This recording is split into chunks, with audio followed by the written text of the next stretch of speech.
एकदम से कुछ बताए होते 10-15 दिन पहले तो उसको हटा लो अपनी मड़ैया, तो समझ में आता उसमें। लेकिन अब एकदम से हटा दिएगा तो उसमें क्या किया जाए। तो हम लोगों का कहीं ठिकाना नहीं है, खाने का नहीं है, रहने का नहीं है, हम लोग कहाँ जाएं? 10 दिन का पोता है जो जुग्गे तोड़ दिए हैं, कहाँ बच्चे को लेके कहाँ सोएंगे जाके। मैं गांव से शहर चला था बेहतर जिंदगी की तलाश में, पर ना मैं शहर का हुआ और ना ही गांव वापस लौट सका। फिर भी मैंने एक जगह चुनी, शहर की सबसे गंदी और खराब जगह। मैं रहने लगा। फिर मेरा परिवार बढ़ा और मेरे जैसे ही सैकड़ों लोग मेरे साथ आ गए। गांव से शहर के सफर में ज्यादा कुछ नहीं बदला। न साफ पानी मिला और न काम भर की बिजली। थोड़ा काम जरूर मिला पर पेट नहीं भरा। अलबत्ता 100 बीमारियों ने घेर लिया।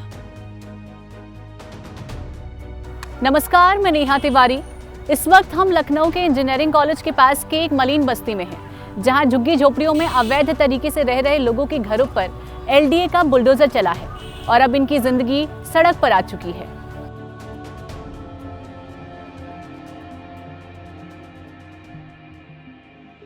मैले कुचले, दुबले पतले, भागते दौड़ते, ढूंढते खाली डब्बों में अपनी तकदीर।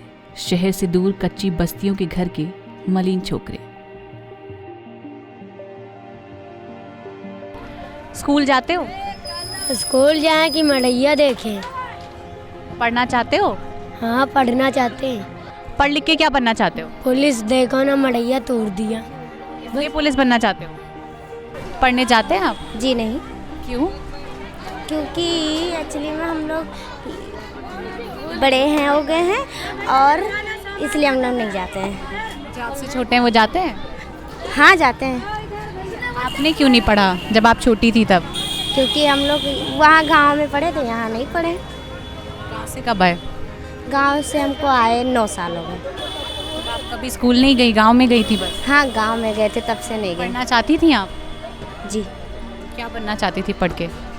मैं पुलिस बनना चाहती थी। पुलिस क्यों बनना चाहती थी आप? हमको अच्छा लगता है। अब आगे, अब पुलिस तो नहीं बनी पर अभी तो उम्र नहीं गई है, फिर अभी क्या सोचा है आपने? अभी मैं ये सोची हूँ कि पढ़ूँ, और लेकिन फिर भी अभी यहाँ काम कर रही, इसलिए नहीं पढ़ पाई। गोल चल रहा। गोल। क्या काम करती हैं आप? खाना बनाती हूँ, बच्चे खिलाती हूँ। जब जगह दे दो हमका सबका तो हम लोग कहूँ रहे लागे। आप वैसे कितने साल से रह रही हैं आप? हम लोग यहाँ रह रहे हैं 10-15 सालन से ने। कहाँ से आई हैं आप? हम लोग सीतापुर से आए हैं। तो सीतापुर में आपका घर है? घर वर हो तो कहे यहाँ परे हो। इस तरह से तो यहाँ इनका घर नहीं है, ये अवैध तरीके से यहाँ रहते थे। फिर तो गलती इनकी हुई।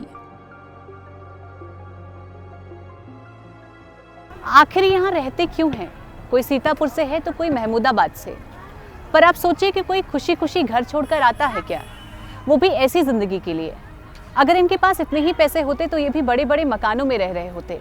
ये जिल्लत भरी जिंदगी भला क्यों सहते? कहते हैं जवान लड़की घर की इज्जत होती है। इनके पास घर तो नहीं पर बेटी है। अगर उसके साथ कुछ हो जाता तो जिम्मेदार कौन होगा? इनकी जिंदगी को देखकर लगता है नर्क की शक्ल इससे मिलती जुलती होगी।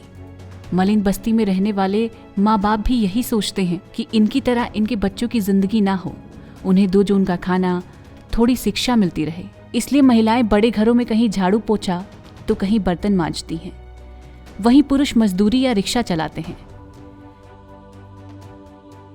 अभी हमें यही है कि हम खाना न पीना न कुछ, दिन भर काम करते हैं, सब छोड़ने के। क्या काम करती हैं? क्या काम करती हैं? झाड़ू पोछा बर्तन।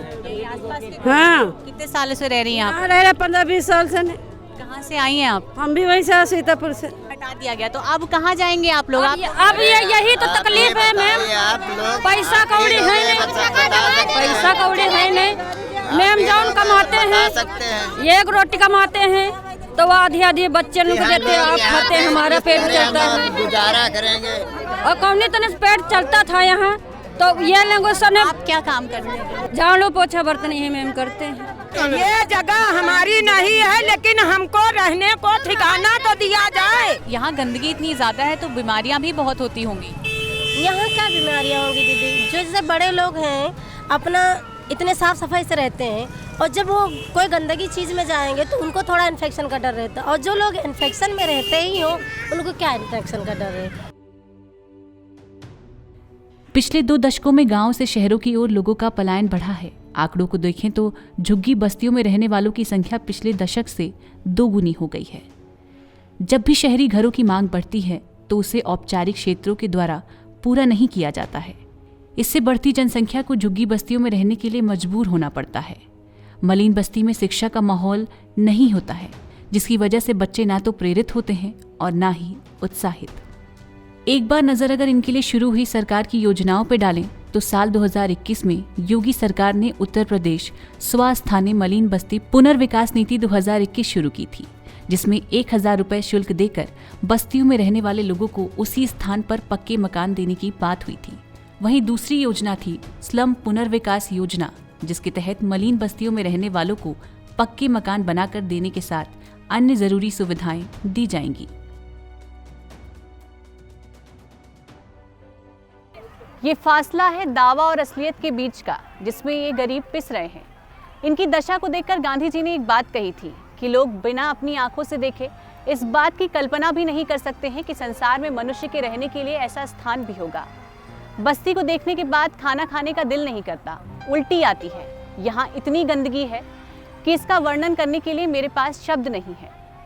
वैसे आप इनकी जिंदगी को लेकर क्या सोचते हैं और इसका जिम्मेदार किसे मानते हैं? कमेंट बॉक्स में बताना बिल्कुल ना भूलें। देखते रहें बातें यूपी की। नमस्कार।